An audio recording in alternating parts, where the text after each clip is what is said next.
Dealing with electricity, gas or water issues isn't something you tend to think about. In fact, when everything is running as it should, you probably aren't thinking about it at all. That's why it can be a bit of a shock when an issue does knock at your door.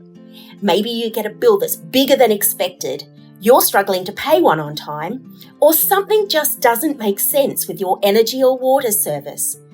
Whatever shape your issue comes in, having it hanging around your house can feel uncomfortable and even scary. But you don't have to do it alone.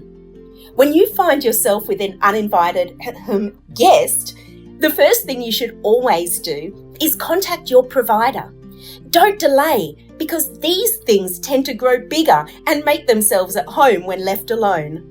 So, the faster you start a conversation, the easier it will be to get it out of your house. While your provider is always your starting point, we're also here to listen. There's no such thing as a silly question.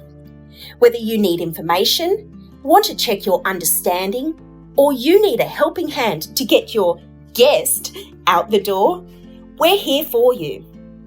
We have a bunch of different ways you can reach us, depending on what works for you. Our amazing team are all Queensland based, just like you, so we understand your local landscape. We know energy and water supply can be really confusing. That's where we come in. We understand the options and we can point you in the right direction if your issue is something we can't help with. No need to drag your uninvited guest around door to door looking for assistance. Just get in touch. We love helping with energy and water issues, and our service is free, fair, and independent. We want to keep the lights on and the water flowing at your place. So don't hesitate because you're unsure. Get in touch and let us help you say goodbye to those unwanted energy and water issues.